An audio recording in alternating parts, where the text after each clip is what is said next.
Well, I did a little project. Back in, I read, I went and dug up the Topps Comics Jack Kirby's Secret City Saga. And this was kind of an interesting, epic exploration when Topps, the trading card company, decided they want to get into comics, and they actually had some interesting properties, one of which that I really enjoyed was the Lone Ranger that Tim Truman did, and I followed that one to its end. But this is back in 1993, and sort of like, remember that in 93, all superhero comics had, superheroes had tiny heads, tiny feet, pouches, big mouths, lots of guns. Lots of teeth. So many and teeth. so this was like saturating the newsstands was this image of superheroes. So Topps decided, well, we're going to go back to kind of like the original essence of superheroes, and we're going to go back to Jack Kirby. And Jack is, when did he died in 80? No, 90. 94? Was it? Okay, so he died shortly after they something? got this off the ground. So the Secret City Saga is very reminiscent of his ideas. It's got the feel of the Fourth World Stories, and it was four interlocking, or actually it was there were 1, 2, 3, 4 cornerstone books or tentpole books featuring superheroes Bombast, Night Glider, and Captain Glory, and then there was a team book called the Satan Six, and then the Secret City Saga book. And these were very gentle-toned, Kirby-type stories, full of a lot of, bombast, and but these were old Kirby ideas that had actually been around for a long time, that had kind of been in his drawer, and this is in the twilight of his life, and to the credit of the folks over at Topps, they wanted to keep, maybe they were exploiting Jack a little bit, but also they wanted to show younger readers, I believe, that there's more to superheroes than pouches and giant plasma cannons.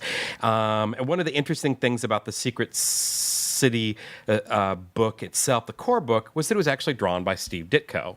And Ditko is not an artist that I ever really cared for much, but he's consistent.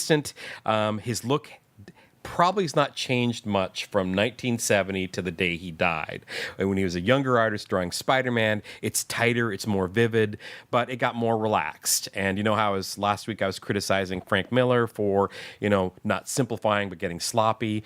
Ditko's style just relaxed, and he was consistent in how he did things. But these books all have this Silver Age feel that was lost at the time, and I really enjoyed reading these books. But I'm really glad that I didn't pay more than like $0.25 a piece for them.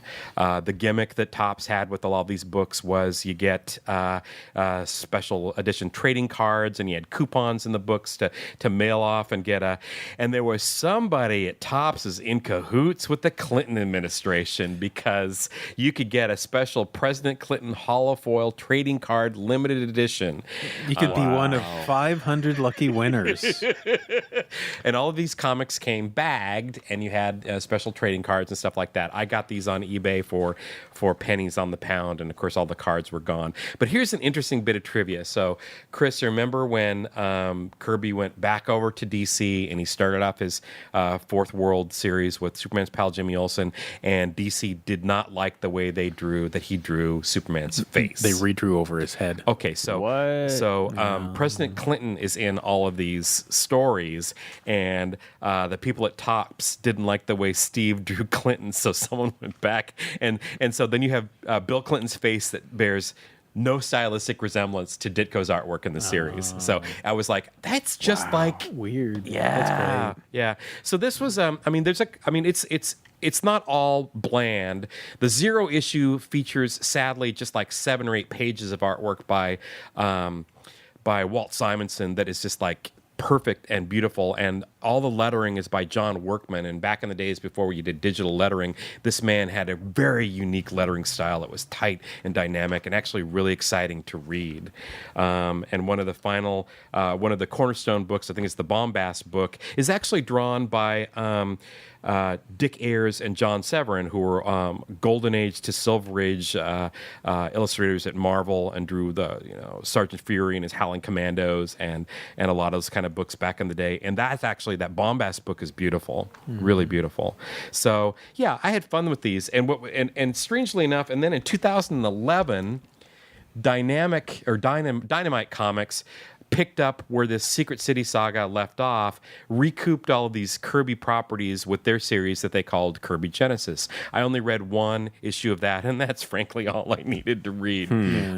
But there's if I'm going to say anything critical about all these books, is like they aimed for the tone but missed the joy.